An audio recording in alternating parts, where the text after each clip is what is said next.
The dog came off the leash before I understood what the man was doing, and by then it was already too late to shout.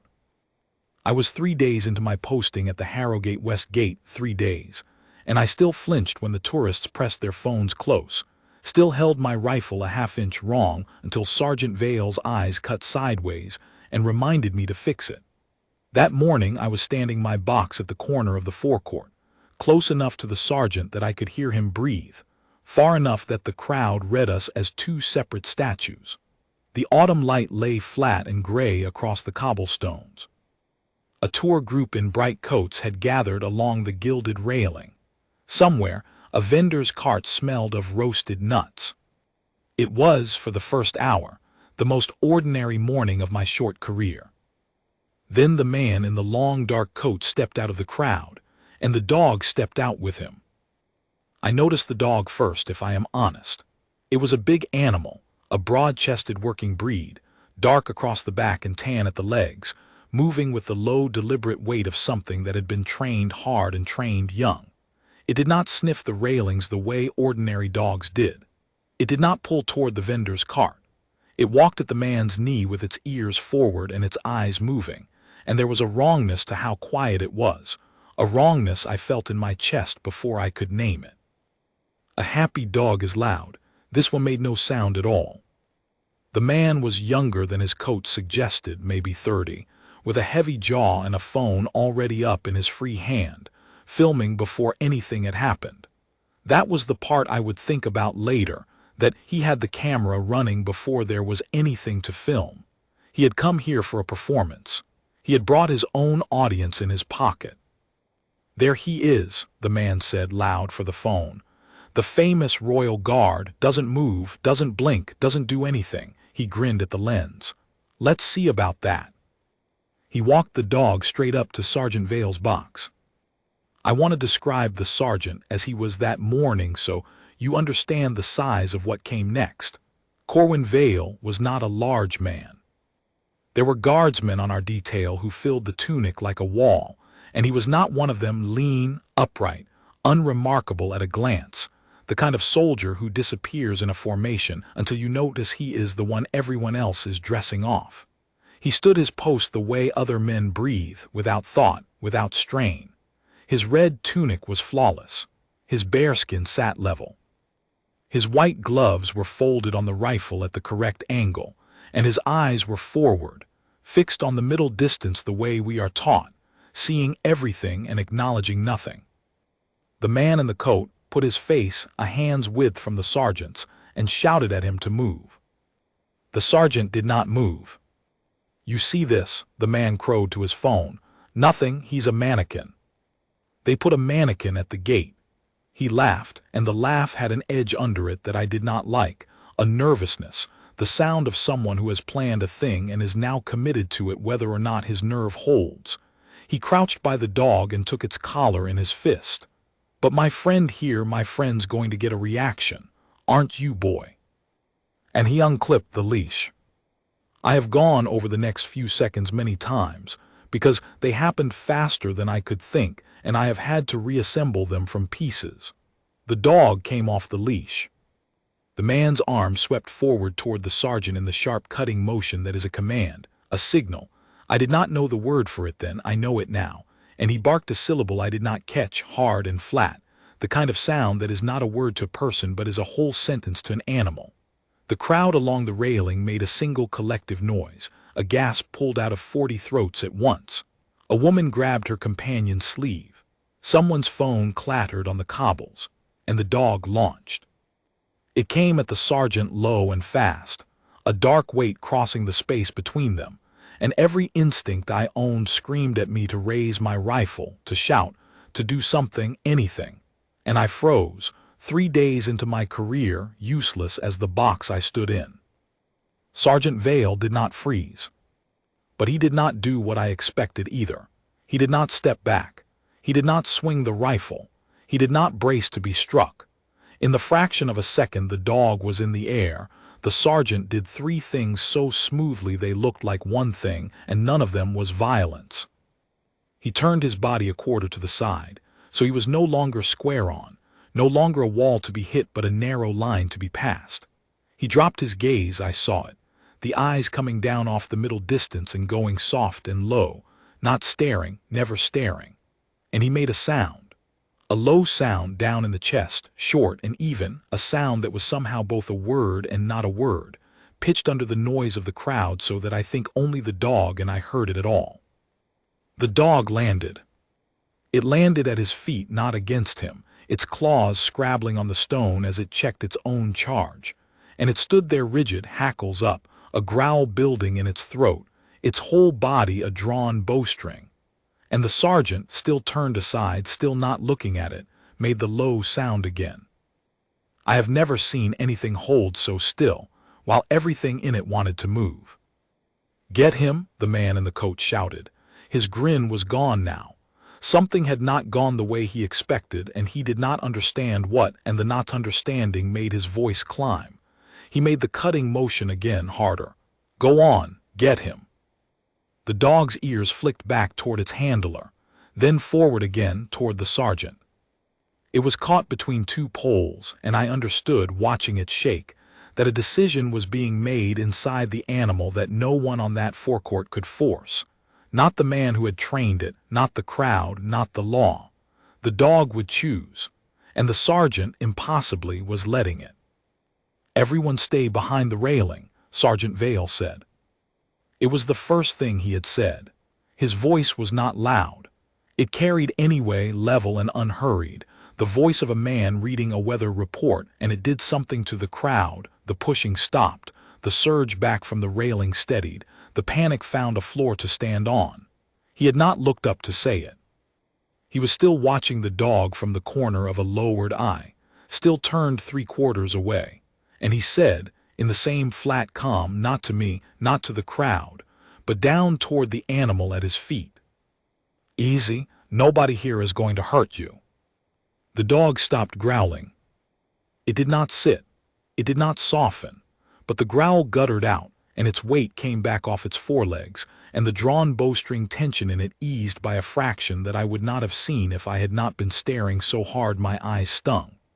The sergeant let a breath out slowly, audibly, and this is the part I did not understand until much later.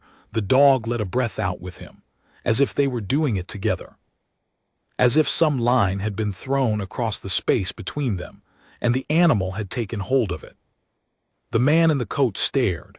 His phone was still up, still filming, but his arm had gone slack and the lens was pointing at nothing. "What are you doing?" he said, and it was not a question so much as a complaint, the sound of a man watching his plan come apart in his hands. "What did you do to him?" "Nothing," the sergeant said. "That's rather the point." And that was when I began to understand that the man in the long coat had made a terrible mistake. Not because the guard had overpowered his dog, but because the guard had not needed to. Let me tell you what I did not know that morning, standing frozen in my box with my heart going like a hammer. I did not know who Sergeant Corwin Vale had been before he ever put on the red tunic. None of the recruits knew. He was not a man who told stories about himself. In 3 days I had heard him speak perhaps a dozen full sentences, all of them instructions, none of them about his own life. I knew he was steady. I knew the older guardsmen dressed off him without being told.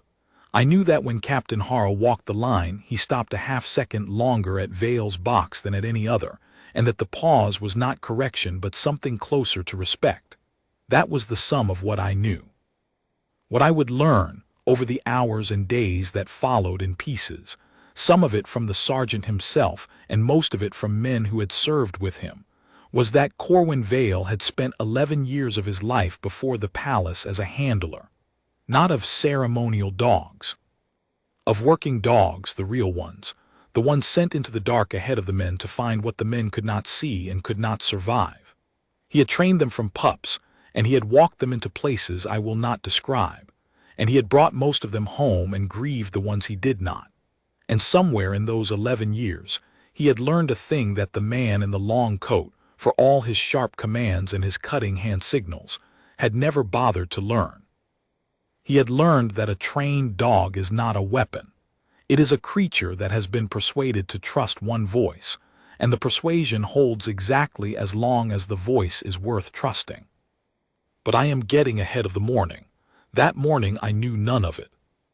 That morning I only saw a lean man in a red tunic, standing 3/4, turned from a dog that had been sent to savage him, murmuring to it as if they were alone in a quiet field, while its owner shouted commands that landed on the cobbles like dropped stones and did nothing at all. "Get him," the man said again, quieter now, almost pleading. "Attila, Attila, get him." The dog's ear twitched at the name. It did not move. "That's not his name," Sergeant Vale said. The man's face went blank. "What? You didn't raise him. You bought him or you took him, and someone told you his name was Attila and gave you the signals, and you've been using them a fortnight, maybe less." The sergeant said it without heat, without accusation even, the way a man might read a horse's age from its teeth. His eyes never left the dog. He answers the commands because he was taught to, and he doesn't trust you because you taught him nothing. That's a dangerous thing to walk into a crowd with. You don't know what you're holding. "Shut up," the man said, but his voice had lost its floor. "He's frightened," the sergeant went on, still low, still even, and I realized he was talking as much to the dog as to the man, letting the animal hear the calm of him. "He's been handled hard and moved around and pointed at strangers and shouted at, and none of it makes sense to him, and he's frightened. A frightened dog that's been trained to bite is the most dangerous animal there is, and you brought him into a forecourt full of people and set him loose for a video." For the first time something moved under the sergeant's calm, something cold and level. "Do you understand yet what you've done?" The man did not answer. Behind the railing the crowd had gone silent in a different way than before. Not the panic silence of the first moment, but a held, watchful silence. 40 people who had come to photograph a statue, and were now witnessing something they did not have a word for. The dog took a step toward the sergeant. Not a lunge, a step. It put one broad paw forward on the cobblestone, and then the other, and it lowered its head, and the terrible rigidity was going out of it now in long shudders, the way a wire uncoils when you cut the tension off it. It came to the sergeant's feet, and it stood there with its head down, breathing hard, and Sergeant Vale, slowly, so slowly, the way you move around something that could still break either way, lowered one white-gloved hand, palm down, fingers loose, and held it in the air where the dog could reach it. The dog pressed its nose into his glove. I heard someone behind the railing start to cry, very quietly, the way people do when a thing has been frightening and then, without warning, is not. "There," the sergeant said. "There, good lad." That's all it was. He still had not raised his rifle. He had not raised his voice past the level of ordinary speech. He had turned aside and lowered his eyes and made a sound in his chest, and told a frightened animal the truth, that no one here was going to hurt it, and he had been right, and the dog had believed him, and the whole shape of the morning had turned on nothing more than that. The man in the long coat looked down at his phone, then at the dog, standing quietly at the guard's feet with its nose in a white glove.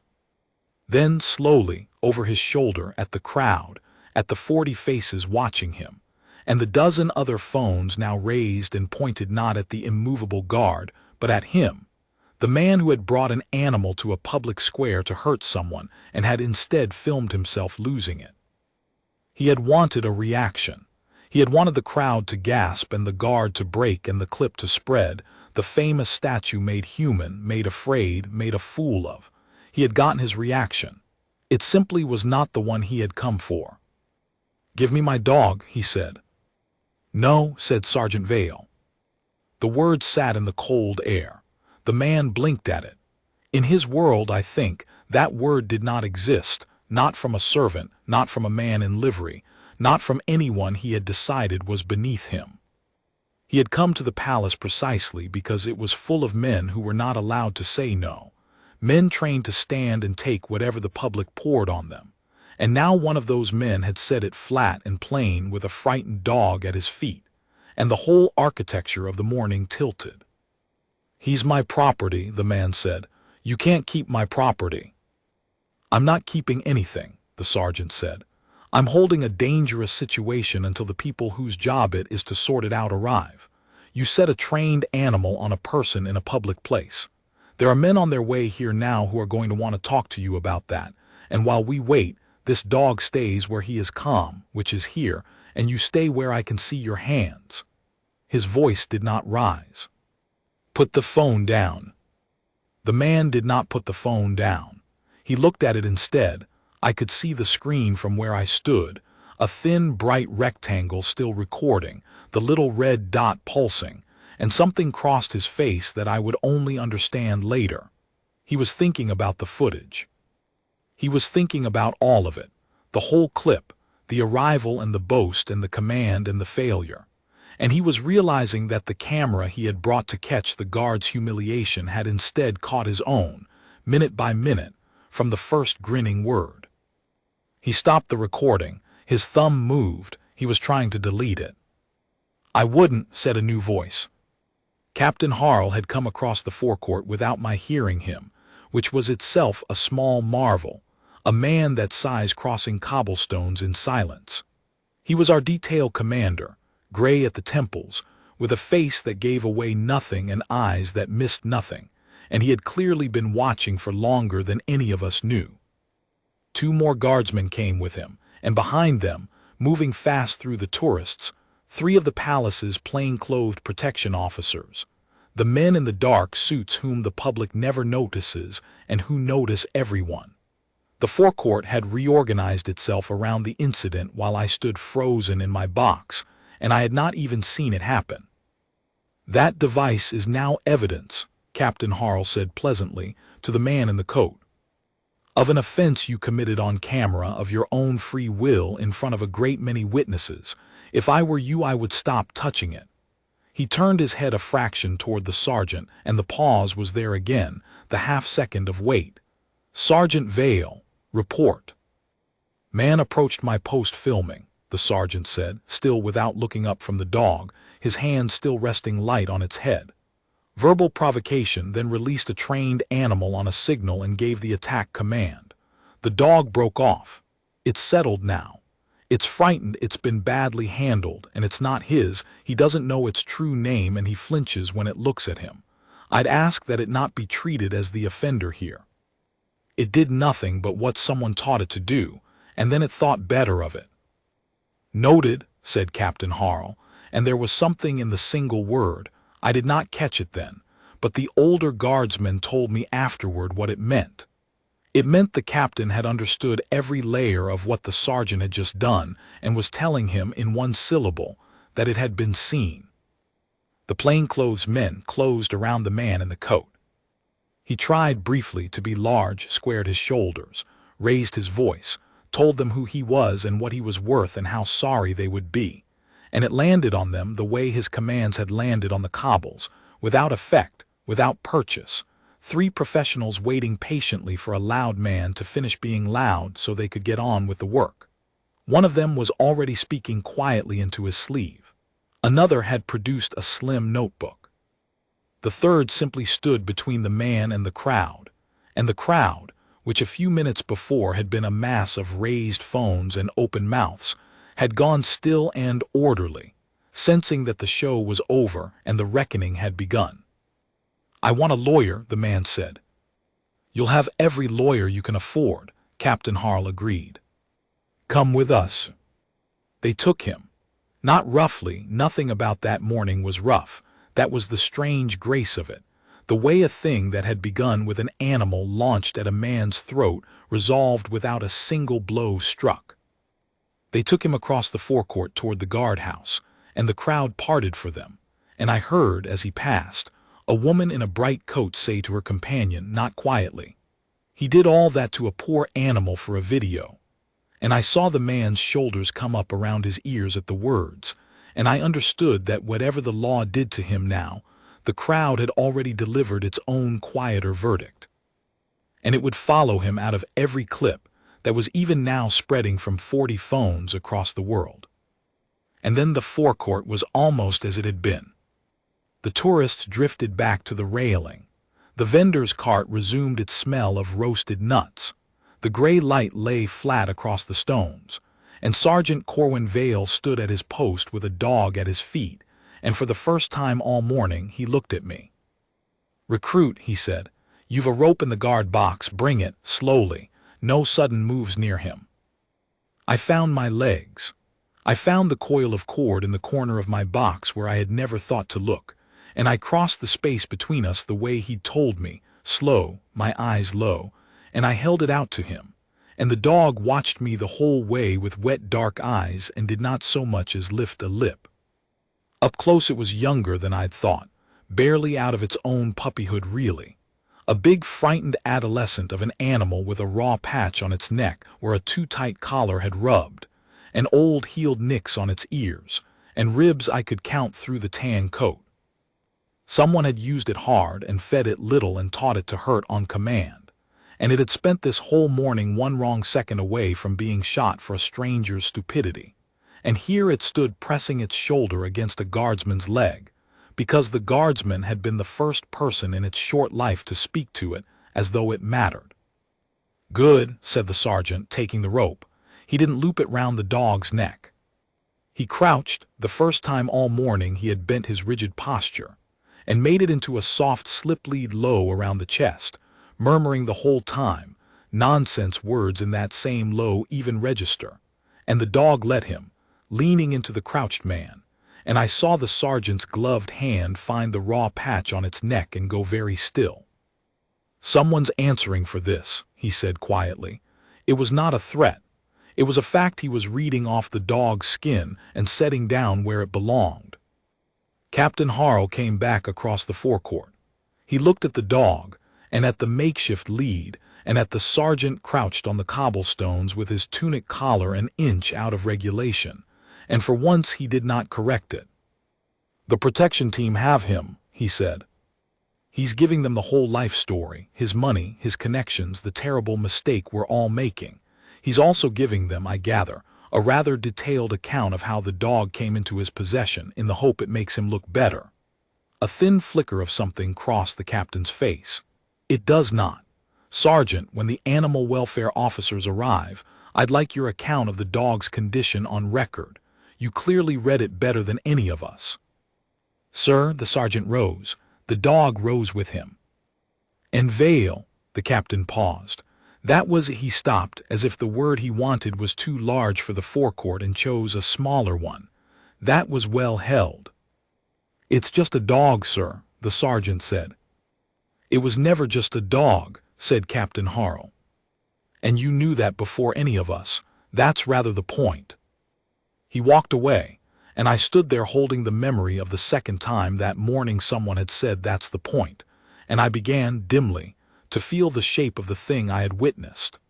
That everyone on that forecourt, the man in the coat included, had seen a weapon walk up to a guard, and only Corwin Vale had seen a frightened animal, and the difference between those two ways of seeing had decided everything. But the morning was not over, and neither was the story, because the man in the long coat was not finished making mistakes. His name, it turned out, was Devlin Rourke, and he was exactly the sort of man the sergeant had read him to be at a glance, a man with more money than history, who had bought his way into a shape of a life and mistook it for the substance of one. He owned things. He owned, among other things, a fashionable club in the city, and a stake in a security firm that ran men in dark coats and dogs in tight collars, and it was from that firm's kennels that the dog had come, purchased or reassigned a fortnight before, a young animal washed out of a real training program for reasons the paperwork was careful not to specify. Rourke had wanted a dog that looked dangerous. He had not much cared whether it was safe. And he had decided, in the way that men like him decide things, that the funniest possible use for such a dog would be to point it at the one man in the realm famous for not being allowed to react. By that afternoon the clip was everywhere. Not his clip. He never got the chance to post his, but the crowd's clips, 40 of them from 40 angles, stitching together into one story that no editing could bend. And the story they told was not the one Rourke had planned. In every version the shape was the same. A smirking man in a long coat, a boast to the camera, a dog set loose on a motionless guard, and then the guard, impossibly, turning aside and lowering his eyes and bringing the animal to heel with a murmur, and the dog pressing its nose into a white glove, and the man's face falling as he understood he had filmed his own undoing. The comments were a single voice in 1,000 throats. Who does that to a dog? Look how gentle the guard is. Look at the state of that poor animal. That's not a soldier, that's a hero. It should have ended there. A cruel man had disgraced himself in public. The law had him. The dog was safe. In a just and simple world, that would have been the whole of it. But Devlin Rourke had lawyers, and money buys a particular kind of lie. The expensive kind. The kind dressed in procedure and delivered in a calm voice by people who do not believe it either but are paid not to care. The story his lawyers began to tell, within a day, was this: that the dog had slipped its lead by accident. That Mr. Rourke, a devoted and responsible owner, had been walking his beloved pet past the palace when a sudden noise in the crowd startled the animal, and it had bolted, and he had been filmed in the innocent panic of a man chasing his frightened dog. That the guardsman, this Sergeant Vale, had then seized the animal and refused to return it, and had made, in front of witnesses, a false and defamatory public accusation that Mr. Rourke had set the dog on him. That Mr. Rourke's reputation and his business had suffered grievous harm from the viral spread of this false narrative. That he would be seeking the immediate return of his property and damages and a public correction, and that if the palace valued the good name of its guard, it would settle quietly rather than see the matter aired. It was, as lies go, a good one. It fit the footage badly but not impossibly. A man watching without sound, without context, wanting to be kind, could talk himself into it. And it did the thing that expensive lies are built to do: it turned the arrow around. Suddenly it was not Rourke on trial for cruelty. It was Vale, accused of theft and slander, a servant of the crown who had, the lawyer's letter said, abused his position to seize a citizen's property and defame him before the world. I did not understand, at 17 and 3 days a guardsman, how such a thing could even be attempted. It seemed to me the footage was the footage that everyone had seen, that a lie so plainly contradicted could not walk. Sergeant Vale, when I said something like this to him in the mess 2 days on, did not smile, but the corner of his mouth moved. Footage shows what happened, he said. It doesn't show why or what a man meant or what he knew. That's the gap he's living in. A clever enough lawyer can stand in a small gap for a long time. He turned his cup a quarter on the table. And there's the dog. If he can get the dog back, the accident story gets easier to tell. A man reunited with his frightened pet looks nothing like a man who armed a weapon. He knows that. That's why it isn't the money he's fighting for hardest. It's the animal. That stopped me. They'd give the dog back after all that. The law is careful about property, the sergeant said. It has to be. The same rule that stops a powerful man taking your dog stops us keeping his without cause. If he owns the animal and if a court decides the whole thing was an accident, then yes, it goes back to him. He looked at his cup. And I don't think it survives long back there. A dog that's failed him twice in public, once at the gate and once by being the proof against him, isn't a dog he keeps for love. He'll be rid of it, quietly, the way men like him are rid of things that have stopped being useful.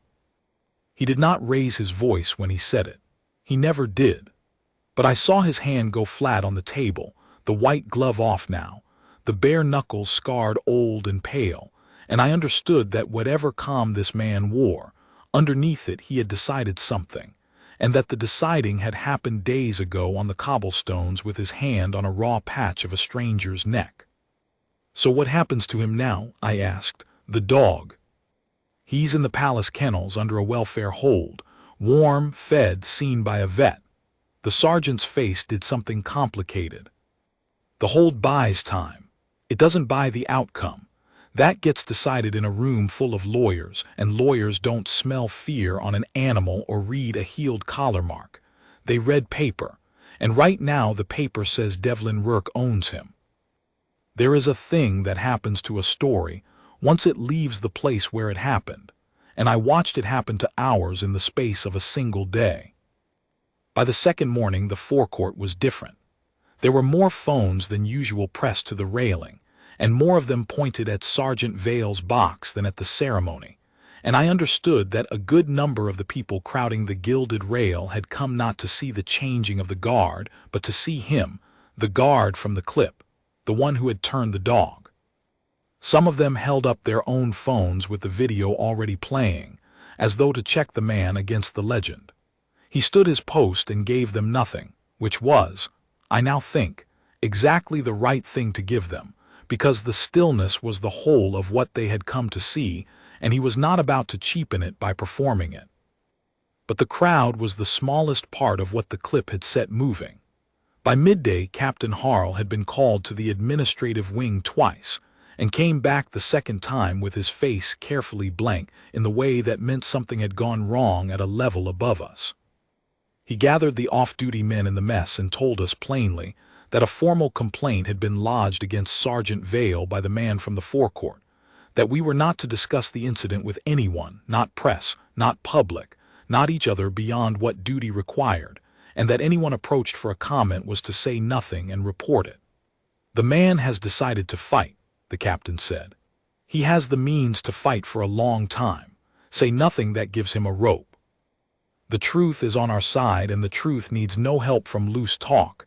It needs discipline. Give it that. It was strange to hear the word discipline used that way, not for the standing and the stillness, but for the holding of the tongue, the refusal to feed a fire even one dry word. And it was stranger still to watch Sergeant Vale receive the news. He was in the mess when the captain spoke. He did not react at all.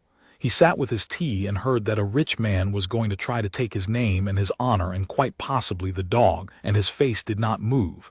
And only when the captain had gone did he set his cup down and say, to no one in particular, he'll want the dog back first. Everything else is decoration. Watch. He was right, of course. But before I take you into the kennels and the paneled room, I want to tell you about the ordinary men on the detail, because they are the part the clips never showed, and they are the part that mattered most to me. None of them said much. That is not our way. But over those days, I watched a wordless closing of ranks happen around the sergeant that no one ordered and no one discussed. The men dressed a half-inch sharper off his box. Old Hendry, who had 30 years on the line and spoke perhaps once a week, made a point of standing his relief early so Vale could get to the kennels before the light went.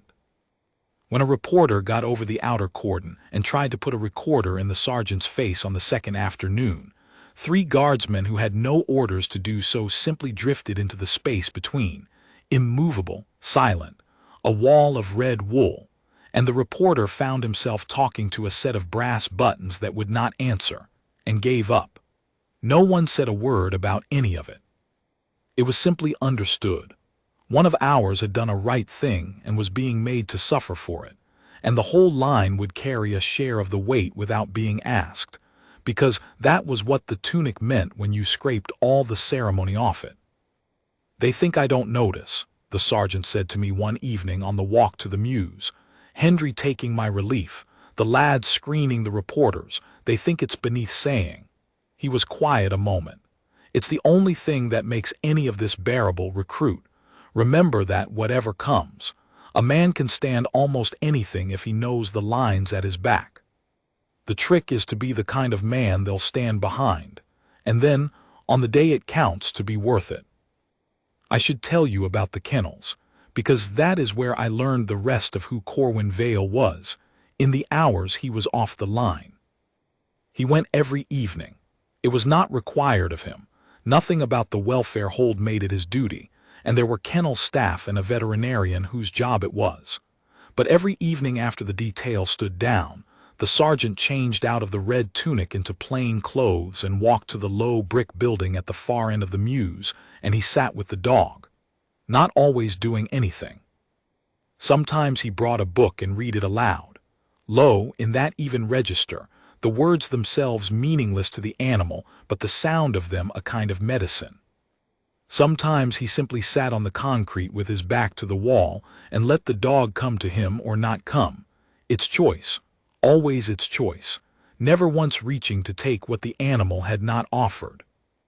I know this because, on the third evening, he told me to come with him. "You froze," he said as we walked the mews in the blue dusk. It was not a rebuke. He said it the way he said everything, plainly, a fact laid on the table. "First morning it counted, you froze. Most men do. I want you to see the other end of it, so next time you know there's an other end to get to." The dog knew his step before we reached the door. I heard it, not a bark. The dog almost never barked, but a shift of weight, a scrabble, and then a low sound in the throat that was not a growl at all, but something like the sound a person makes when someone they were waiting for comes home. The sergeant let us in. The kennel was clean and warm and lit low, and the dog was on its feet at the mesh, its whole hindquarters swinging with the effort of a tail that did not seem to know how to wag, as if it had never in its life been given a reason and was working it out now from first principles. "There he is," the sergeant said, and his voice, I want to be exact about this, his voice changed. The palace flat calm was still under it, but over the top of it came something warm and unguarded that I had not heard him use with a single human being, an easy tenderness that made me look away because it felt like seeing a man with his tunic off. "There you are. Good lad, good lad." He let the dog out into the small run and he sat on the cold concrete, and the dog put its heavy head in his lap and sighed the way only dogs sigh, all the way down, letting go of something. And the sergeant put his scarred bare hand on the broad skull, and for a while neither of them did anything at all, and I stood by the door feeling as though I had walked into the middle of a prayer. "His name isn't Attila," the sergeant said after a while, not looking up. "Whatever the firm's paperwork says. That's a word somebody stuck on him to make him sound frightening in a brochure."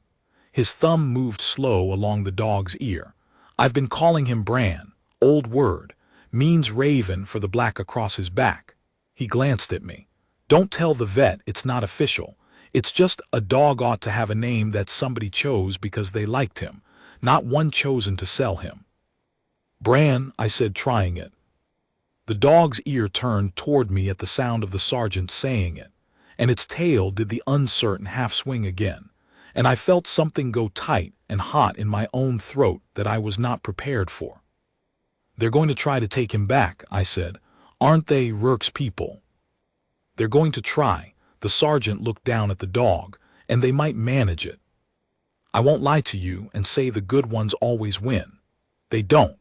Sometimes the paper wins and the dog goes back to a kennel with a tight collar, and there's nothing a man in a red coat can do about it, because the law is the law and it protects the guilty and the innocent with the same hand, and mostly that's a mercy and once in a while it's a wound."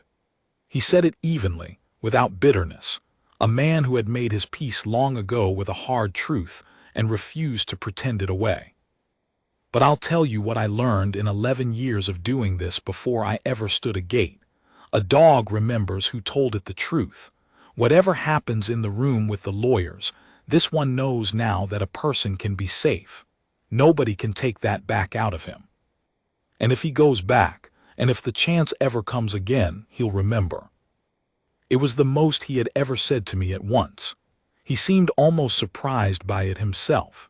He stopped and put his hand back on the dog's head, and we sat in the low, warm light while the blue dusk went black outside, and I understood that the fight for this animal was not going to be won on the forecourt where it started.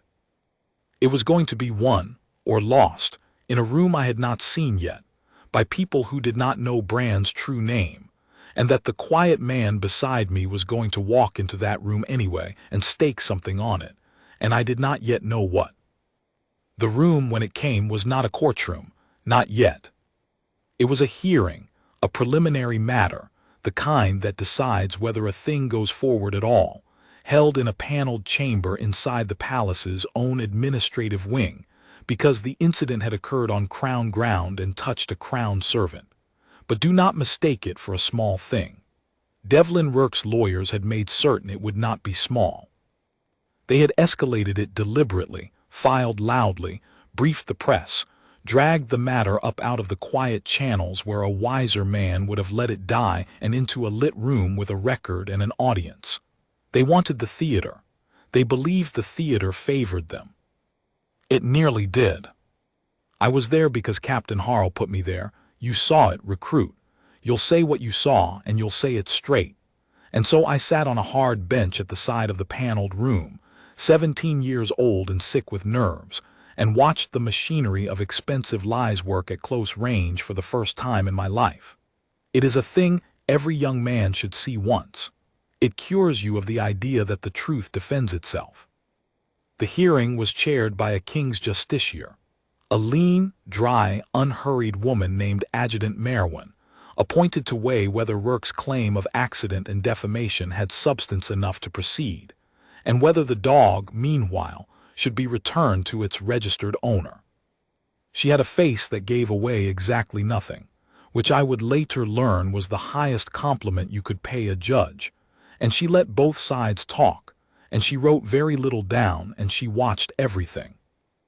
Rourke's senior lawyer was a silver-haired man named Costerly who spoke as though every word cost money, and he was spending it generously as a favor.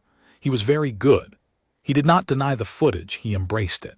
He played it himself, all of it, and narrated over the top of it a version of events so smooth that I felt the room tilt beneath it. You see my client, an ordinary citizen, walking his dog. You hear the crowd there, that surge, that noise. You see the animal, a young and nervous creature, startle and pull free. And you see my client's face, look at it, the face of a frightened owner, not a laughing aggressor. What you are watching, madam, is an accident, cruelly misread by a mob with cameras, and then, and this is the true offense before you, deliberately mischaracterized by a serving guardsman who seized the animal and announced to the world falsely that my client had set it on him. My client's business is in ruins. His name is a curse in 1,000 comment threads. And the origin of that ruin is not the crowd. It is one man's reckless, defamatory public statement. He turned and looked at Sergeant Vale, who sat straight-backed and still on the bench opposite in his full dress uniform. That man. I waited for the sergeant to answer, and he did not, because it was not his turn. And I learned then that in a room like that the calm which had turned a dog aside is a liability, because calm reads as coldness, stillness reads as guilt, and a silver-haired man in a good suit can make a decent man's discipline look like a killer's composure. I watched it happen. I watched Costerly gesture at Vale's motionless face and say the words unmoved and unfeeling, and this is a man trained to show nothing. Ask yourself what such a man conceals. And I watched a flicker of doubt cross even the dry face of the justiciar, because the sergeant sat there giving her nothing to acquit, only stillness, only the terrible, unhelpful discipline that was the whole of who he was. Then Costerly made his real move, and the room went cold. There is more the tribunal should know about Sergeant Vale, he said, and produced a folder. This man is not the gentle dog whisperer the internet has made of him. Before he ever put on that decorative tunic, Corwin Vale spent 11 years as a military dog handler, a trainer of attack animals. He has spent his adult life turning dogs into weapons. And now he stands before you claiming to be the innocent victim of a startled pet, when in fact he is the one person in that forecourt with the skill to make an animal do precisely what he wanted, to provoke it, to control it, and to stage the very scene that has destroyed my client. Who is more likely to have engineered a dog's behavior for the cameras? A businessman walking his pet, or a professional manipulator of attack dogs in a red coat? And there it was. He had taken the truest thing about Sergeant Vale, the 11 years, the skill, the whole hard-won depth of the man, and turned it inside out, made his competence into his guilt, made the very knowledge that had saved 40 people into evidence that he was a manipulator who staged the whole thing. It was vile, and it was clever, and I looked at the justiciar's dry face and could not tell whether it had worked. The sergeant did not flinch, but I was close enough to see his jaw, and the small muscle there had gone hard, and I understood that Costerly had found the one wound the man carried, not shame at his past, but its opposite, a deep, wordless pride in it. 11 years of doing a hard thing well, of bringing frightened animals home and grieving the ones he couldn't, all of it now being held up in a paneled room as proof he was a fraud. "That is a serious characterization," the justiciar said, in her dry, level voice, giving nothing. "The tribunal will hear from the sergeant in due course.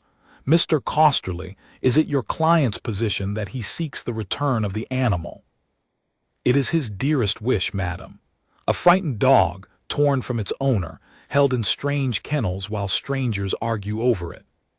My client thinks first, as he always has, of the animal's welfare.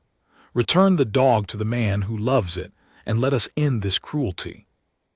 I nearly stood up. I felt the words come up my throat. I had seen the raw patch, I had counted the ribs, I had watched the dog flinch when the man said its false name, and I felt Captain Harl's hand come down on my shoulder from the bench behind, firm, unhurried. "Not yet," the hand said. "Wait."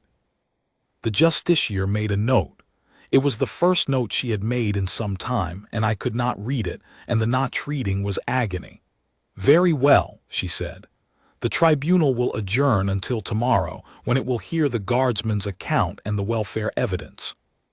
As to the animal," she paused, and my heart stopped, "it remains under the palace welfare hold overnight. I will rule on custody tomorrow after evidence, not before." It was not a victory. It was only a stay, one more night, one more day of held breath, but I heard Costerly's confidence catch on it for half a second. A man who had come to win it all in an afternoon and been handed instead the inconvenience of a tomorrow, and I clung to that half-second all the way out of the room. That night the sergeant did not go to the kennels. I found this strange and troubling, and I went looking for him, and I found him in the mess with a single lamp lit, and papers spread across the table, not palace papers, his own, a thin stack he had carried in from somewhere, edges soft with handling. He did not send me away. He nodded at the bench across from him, and I sat, and for a while he said nothing, only turned the pages, and I saw that they were photographs. Old ones. Dogs. Dozens of dogs, and in most of them a younger Corwin Vale, in a uniform I did not know, kneeling with an arm around a broad canine chest, and in every single photograph the man was smiling, not the flat palace calm, but a wide, young, unguarded grin, the face of a person doing the thing he was made for. "Costerly's not wrong about the 11 years, the sergeant said at last, not looking up. "That part's true. I trained working dogs, some of them to bite when biting was the thing that kept a column of men alive in a bad place. I'm not ashamed of it. I'd not have him think I'm ashamed of it." He set a photograph down, squared it against the others. "But he's built the whole lie on a thing he doesn't understand, and it's the same thing Rourke didn't understand on the forecourt, and I think it's the thing that's going to break them both, if I can find the way to say it plain enough for that room to hear." "What thing?" I asked. He looked at me then, and the lamp made deep hollows of his eyes.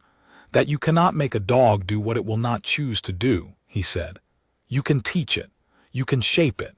You can earn it over years until it trusts you enough to walk into fire on your word. But you cannot force the trust, and you cannot fake it, and the moment your word stops being worth trusting, all your training turns to smoke in your hand. Rourke found that out on the cobbles. Costerly's about to find it out in the room. A man who thinks a dog is a weapon he can point has already lost the animal, whatever the paperwork says, and I can prove it."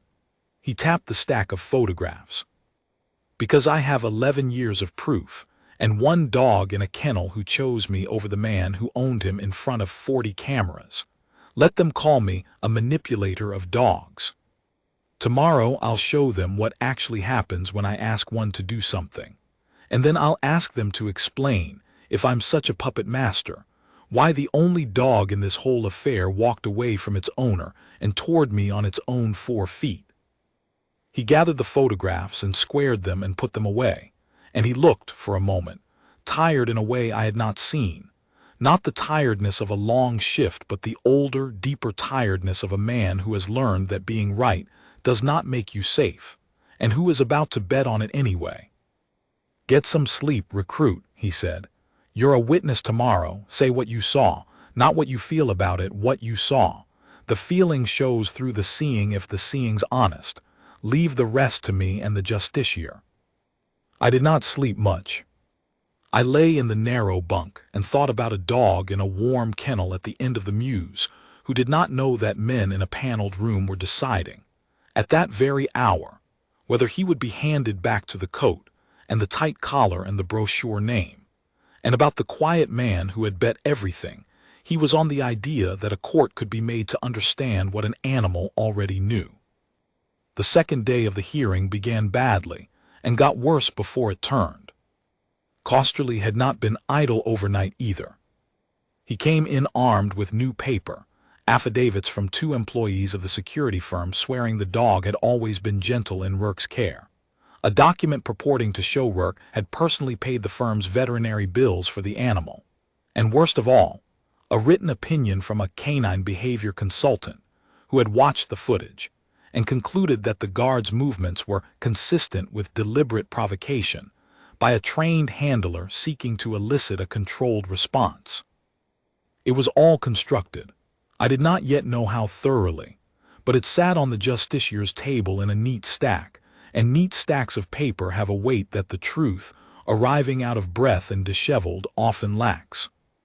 I gave my evidence in the morning. My voice shook at the start, and I hated it for shaking, and then I did what the sergeant told me and stopped trying to persuade anyone and only said what I saw. The man filming before anything happened, the camera up before there was a thing to film, the grin at the lens, the command, the cutting hand, the flat hard syllable, unmistakable, not the fumble of a man whose dog has slipped a lead but the practiced signal of a man giving an order, the way the dog broke off, the raw patch, the counted ribs.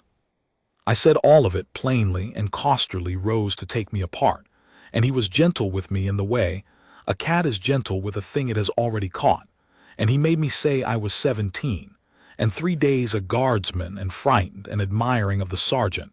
You'd like to help him, wouldn't you? You look up to him. And by the time he sat down, he had made my true account sound like the loyal exaggeration of a boy who worshipped his sergeant. And I stepped down burning with shame, and the certainty that I had made it worse. Then the veterinarian testified, and for the first time the neat stack of paper met something it could not smooth over. She was a plain, blunt woman with no interest in theater, the palace's own animal surgeon, and she had examined the dog on the day it arrived and every day since, and she read her findings into the record in a flat, unbothered voice that made them somehow more terrible. A too-tight collar worn long enough to abrade the skin and callous it, not an injury of a day, she said, but of weeks. Old healed lesions on the ears consistent with rough handling, a body condition well below healthy weight, muscle wastage and stress markers inconsistent with an animal that was always gentle and well loved. And she paused here and looked directly at Costerly for the first time, evidence in the dog's behavior of what she called learned defensive aggression, an animal taught to bite on command by someone, but showing none of the confident, bonded temperament of a properly trained working dog, and every sign of a frightened one that had been coerced. "In my professional opinion," she said, "this is not a beloved pet that slipped its lead. This is a mishandled young animal that was pushed past its limit in public by someone who did not care about the consequences. I have signed that opinion. I will defend it anywhere." Costerly went at her too, of course. But blunt women who have signed their names do not come apart the way frightened boys do, and he could not move her a hair, and I saw the justiciar make 3 separate notes while the vet spoke, and something in the room's weather shifted a single degree. And then the palace investigators produced what the sergeant had been waiting for. I did not know they had been working. That was the thing about the men in dark suits, you never knew. But while Costerly built his neat stack, They had been quietly pulling on the one thread the sergeant had handed Captain Harl on the very first morning, on the cobblestones, with his hand on a raw patch of neck. Someone's answering for this. They had gone to the security firm. They had gone with the Crown's authority behind them, and warrants where they needed them, and they had found what Rourke's lawyers had spent 2 days papering over. The dog had not been Rourke's beloved pet. It had been washed out of the firm's real training program 11 weeks earlier, flagged by the firm's own head trainer, in the firm's own records, as temperamentally unsuitable, fear-reactive, unreliable under stress, not to be certified or deployed. The recommendation had been that the animal be retired to a proper rescue placement. Instead, Rourke, who owned a stake in the firm and treated its kennels as his own, had taken the dog for himself, against the trainer's written advice, precisely because it looked frightening and had been taught the bite commands before it washed out. The veterinary bills he claimed to have paid did not exist. The affidavits from his 2 employees had been signed the previous evening under his direct instruction, and one of the 2, when the investigators spoke to him alone, had already recanted. And the behavior consultant, whose expert opinion sat in Costerly's neat stack, turned out, on inspection, to be a man on retainer to Rourke's own club. The head trainer of the firm, the one who had flagged the dog and been overruled, had come in person. He was an older man, ex-service like the sergeant, and he did not want to be there, you could see it. A man betraying his own employer because a thing had been done that he could not carry silently. He confirmed all of it. The washout, the written warning, Rourke overruling him because a dangerous-looking dog amused him. And then he said the thing that turned the whole room. "I trained with Corwin Vale," he said, "years back, before either of us wore anything but the working kit." He looked across at the sergeant. "There's not a man alive I'd trust more with a frightened animal, and there's not a man alive less likely to provoke one for a camera. The idea's obscene." Vale spent 11 years teaching dogs the one thing this poor animal never got taught by anyone at our kennels, that a person can be trusted. If you want to know which of these 2 men made that dog what it is, look at the collar mark and then look at whose hand it put its nose in. He turned back to the justiciar. "It didn't go to the man who owned it. It went to the man who was safe. Dogs don't lie, madam. It's about the only thing in this whole affair that doesn't." The paneled room was very quiet. And that was when the justiciar did a thing I had not expected, a thing that took the last prop out from under Costerly's neat stack. She lifted her dry gaze to the sergeant and she said, "Sergeant Vale, Mr. Costerly has characterized you as a professional manipulator of attack dogs, capable of engineering an animal's behavior at will. The tribunal would like to test that characterization directly. Are you willing to demonstrate here, now, under observation, what actually happens when you ask something of a dog?" "I am, madam," the sergeant said. "They brought Bran in. I will remember it as long as I live." The doors opened at the back of the paneled room, and a kennel handler came through with the dog on the soft slip lead. And the animal was frightened, of course it was. A strange, loud room full of strange people. The very thing that had been done to it before, and its ears went flat and its weight dropped low and a tremor ran through it. And Costerly, to his credit or his shame, saw his chance and half rose as if to say, "There, you see, a dangerous animal." And then Bran saw the sergeant.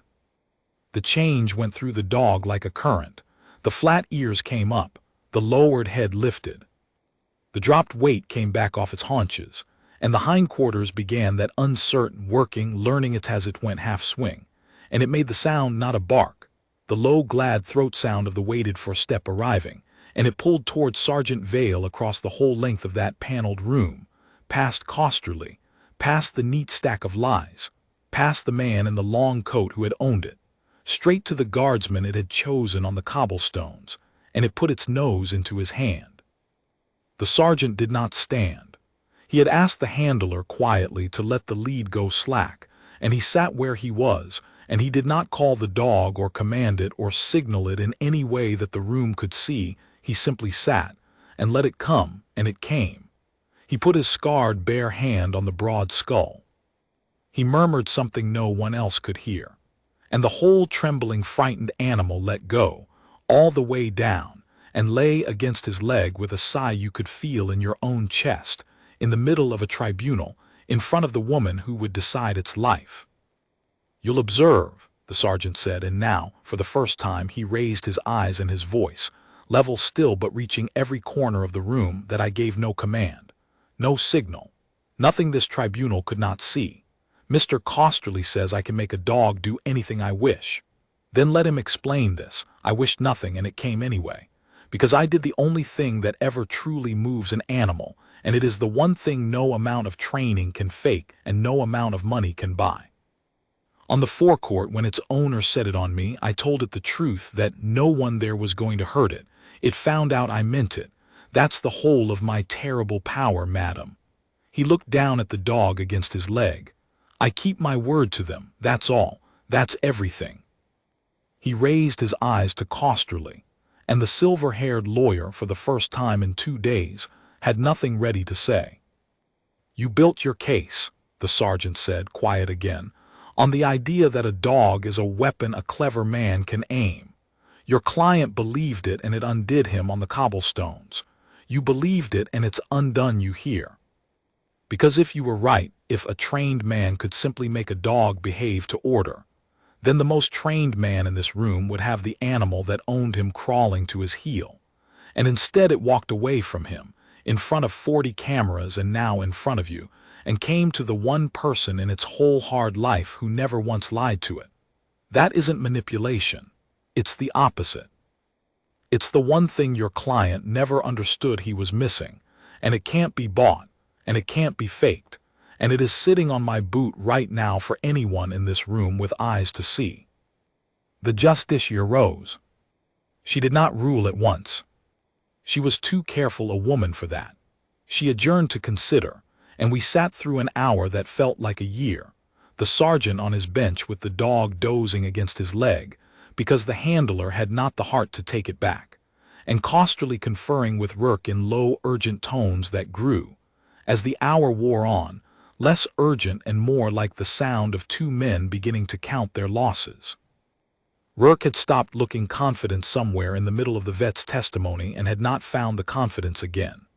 Now he simply sat, the long coat gone, in a plain dark suit that made him look smaller, watching the dog sleep on the boot of the man he had tried to destroy, and whatever was moving behind his heavy face, it was not amusement, and it would never be amusement again.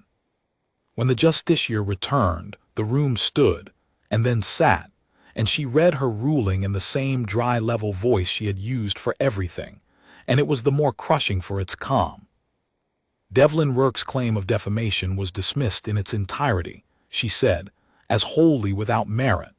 The guardsman's account of the incident was not defamatory but true, and had been shown to be true by the footage, the witnesses, the veterinary evidence, and Rourke's own records.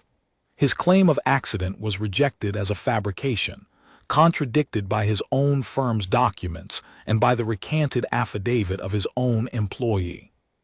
The tribunal further found that Rourke had suborned false statements and submitted a paid opinion misrepresented as independent matters.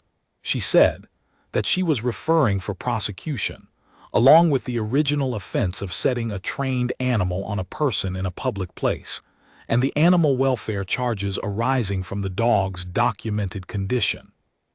As to the club and the security firm, she noted that the Crown's investigators had opened wider inquiries into the firm's practices, and she wished them well of it.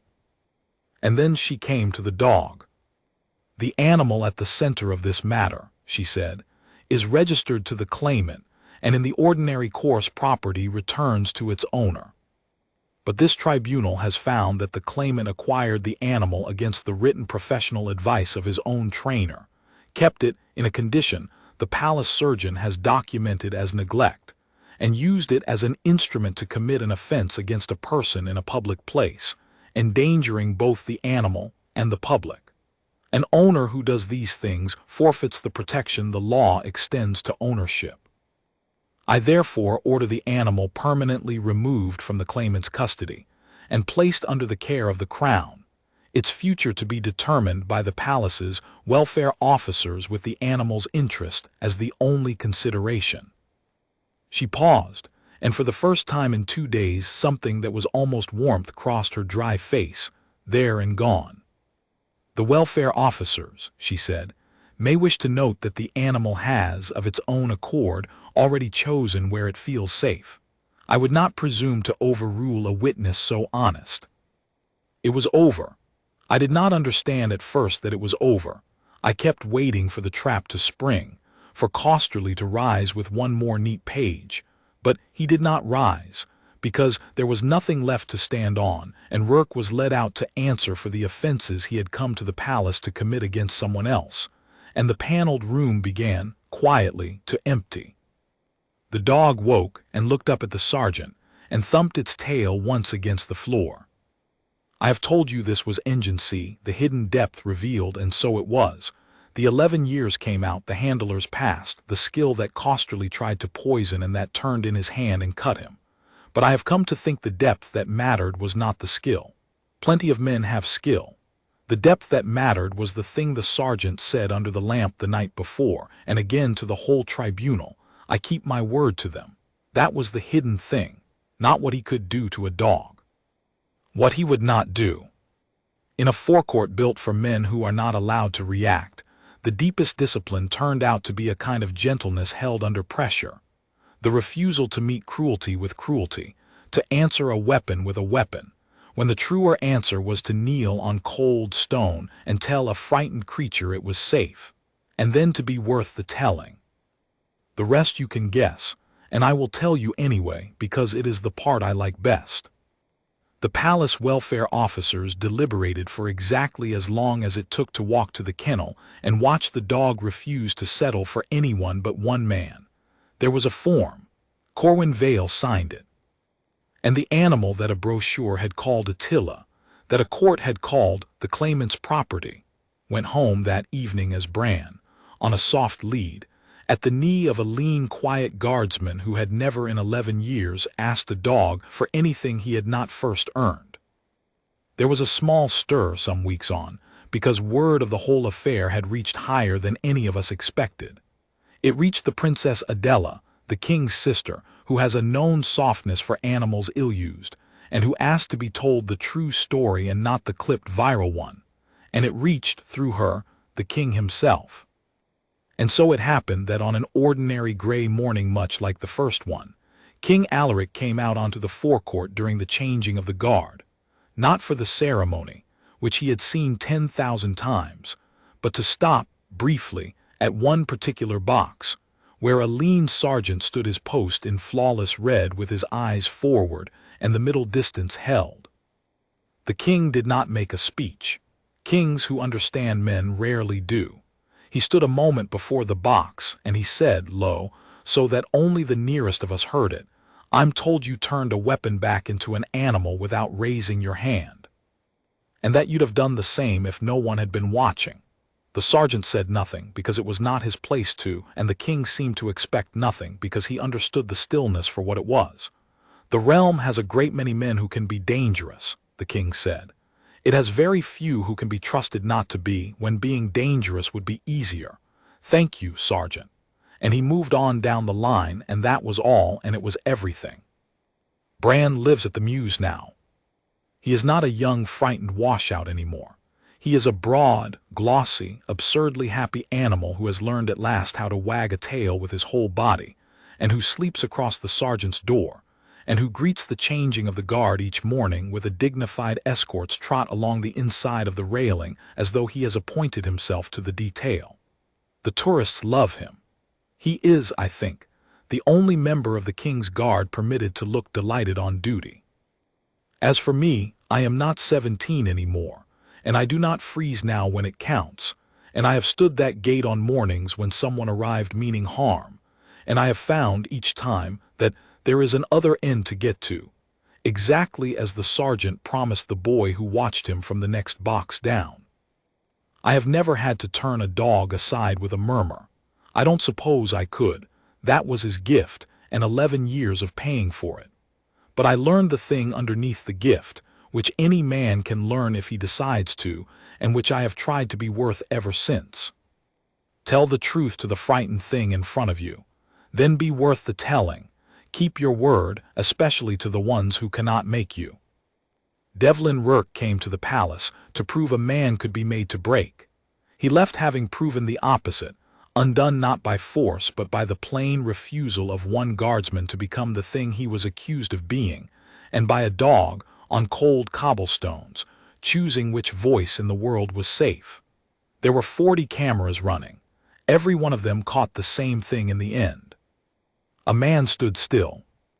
And that stillness, it turned out, was the strongest thing on the whole forecourt, stronger than the coat and the money and the neat stack of lies and the sharp cutting command that fell on the stones and did nothing at all. He never raised his hand. He never had to. He simply told the truth and kept his word, and let a frightened animal find out he meant it, and the world watched a weapon lie down at his feet and become, once more, only a dog, which is to say, only a creature that had been waiting its whole short life for one person to be worth trusting, and had finally, on the worst morning of its life, in front of everyone, found him.